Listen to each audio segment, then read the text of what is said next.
morning. Executive producer Marcus Harun. Marcus Harun. Marcus Harun. Marcus Harun. Marcus Harun. Marcus Harun. Marcus, our producer, is a huge He loves fan his of buffets. the face. Marcus is far more important than I am, apparently. Open up, Marcus!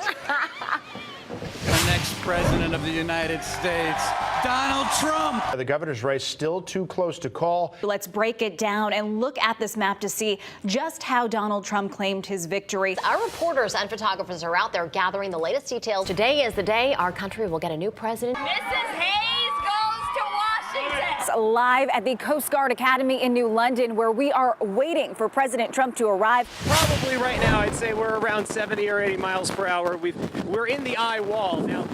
Around the eye itself of the hurricane. Another school attacked, 17 people shot and killed in South Florida. One final farewell to President George Herbert Walker Bush. Category 3 major hurricane has essentially reached the United States. Special coverage of the national school walkout. Latest for you on that breaking news overseas, a deadly attack at a concert in England. An international manhunt is going on right now. We have had 3 terror attacks now in England.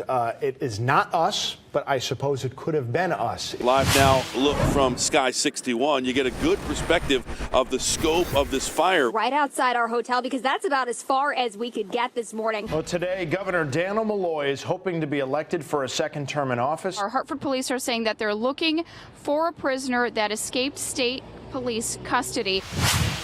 He's been Connecticut's idol for a long time, but he's now America's idol. The Hartford Yard Goats play their first game in the capital city. The New England Patriots are getting ready to rally through the streets of Boston. Dear lawmakers. Dear lawmakers. Dear lawmakers. Fox 61's multi-platform initiative One of the first things you should work on is term limits. takes our viewers' concerns the living wage for the people of the state of Connecticut to the politicians they elected. We're joined by Lieutenant Governor Susan Byswitz. Weeks before Inauguration Day, we put out a call for all our viewers to fill in the blank. Dear lawmakers, do something about blank. On all our newscasts. What do you want to see from our new governor and our lawmakers? On social media. Facebook, Twitter, email. And at diners. We're here at Moe's at Midtown Diner in Hartford this morning. The partnership with Fox 61 has been just absolutely phenomenal, and we just really appreciate it so much. What's on your Connecticut summer bucket list? We're touring the Lavender Pond Farm. Having a National Historic Site in Connecticut is fabulous. Tubing might not seem that extreme, but here at Farmington River, they kick things up a notch. On my CT bucket list this year is the Essex Steam Train and Riverboat Ride. Here live in Elizabeth Park. I have a mission to try to sample all the great lobster rolls this summer. We're going to have more from the Mansfield Drive in a little bit. I have a bag of popcorn to get to.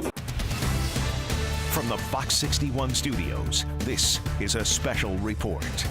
Calling for a change. It's not okay to feel not safe in your own school. 1 month after the Florida school shooting. It's a tragedy that has shaken the otherwise happy and safe community of Parkland, Florida. 17 people were killed. Students around Connecticut. Too many kids have died. Not enough action has been taken. Joining a national movement. We're the stepping stone for a much greater purpose. Walking out of school. Why do we have to march on Washington just to save innocent lives? To send a message. We want to make sure that this never happens again. Good morning, and thank you for joining us for our special coverage of the National School Walkout in some areas. And I'm Tim Lammers. Good morning to all of you. These events are getting underway right now as students here in Connecticut are taking time to honor those who have been lost in school shootings all around the country. Here is a live look at just some of the action. We have schools in Farmington, Guilford, Hartford, and Hamden. In fact, Fox 61 has crews at a half dozen schools just to try to give you a taste of the events that are going on all around the state right now and in the next few minutes. Of course, the Sandy Hook tragedy happened 5 years ago. It's close to home for many in our state. And the Florida school shooting at Marjorie Stoneman Douglas High School happened exactly 1 month ago today. Now, these 4 towns are not only observing today. Organizers have events planned at more than 75 schools all across Connecticut, from Avon to Bridgeport, New London to Wallingford, and many more. And now students at many of these schools said they are planning to walk out of school for 17 minutes exactly. That's 1 minute for each of the 17 people who were killed in the Parkland, Florida school shooting. In fact, you're looking at this right now. Students at Marjorie Stoneman Douglas there in Parkland, the scene of that shooting, have joined this national movement as well. In many ways, they are the catalyst of this movement. Ladies and gentlemen, the next president of the United States, Donald Trump. Republican Donald Trump is celebrating a historic victory this morning. I promise you that I will not let you down. We will do a great job. No speech from Hillary Clinton. Everybody should head home. As the president-elect lays out his plans for the future of the country. America will no longer settle for anything less than the best. President Obama sends out a reassuring message to a divided nation. And remember, no matter what happens, the sun will rise in the morning. Expect more from Fox 61 with our team covering all that, plus the local election results, all right now on Good Day Connecticut. I love this country.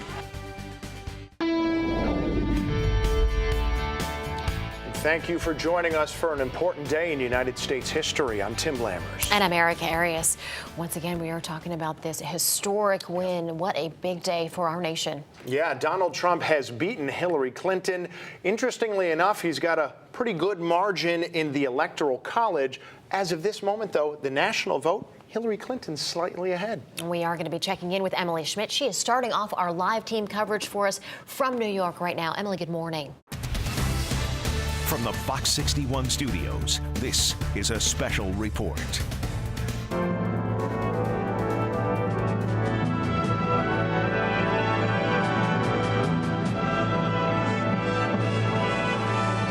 When the history books are written, they will say that George H.W. Bush was a great president of the United States, a diplomat of unmatched skill, a commander-in-chief of formidable accomplishment, and a gentleman who executed the duties of his office with dignity and honor. The most decent and honorable person I ever met was my friend George Bush. I believe it will be said that no occupant of the Oval Office was more courageous, more principled, and more honorable than George Herbert Walker Bush. Through our tears, let us know the blessings of knowing and loving you, a great and noble man, the best father a son or daughter could have. And in our grief, let us smile knowing that Dad is hugging Robin and holding Mom's hand again. I said, Dad, I love you and you've been a wonderful father. And the last words he would ever say on earth were, I love you too.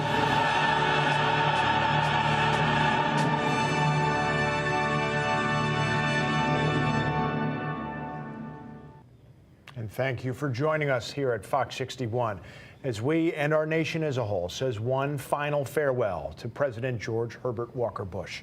Good morning, everybody. I'm Tim Lammers. And I'm Erica Arias. The 41st president's memory is being honored in Texas this morning and across the country. We're taking a live look right now at St. Martin's Episcopal Church in Houston. That's where a private funeral for President Bush is set to begin. Yes, he was lying in repose overnight where the public paid their final respects.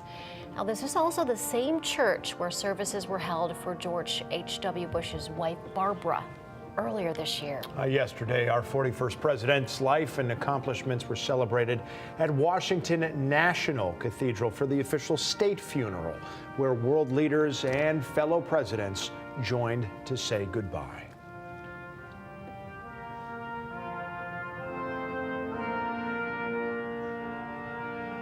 And you are looking live inside. This is not yesterday's state funeral. This is a live look as our 43rd president and George H.W. Bush's son, George W. Bush, has joined his family members in the front pew for the beginning of this service.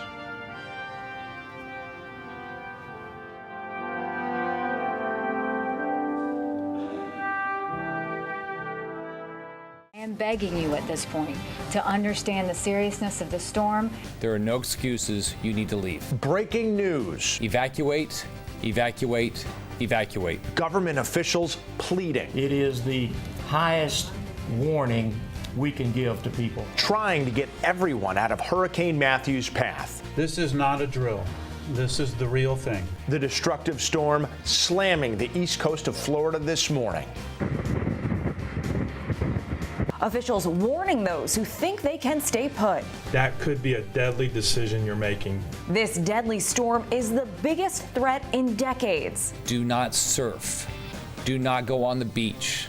This will kill you. And parts of the southeast could be uninhabitable for weeks or months. There is no excuse to risk your life. Even the presidential race focusing on those living in Matthew's path. It looks like it's going to be a very bad one, maybe the worst in a long period of time. Let's just keep them in our thoughts. Full coverage right now on Good Day Connecticut.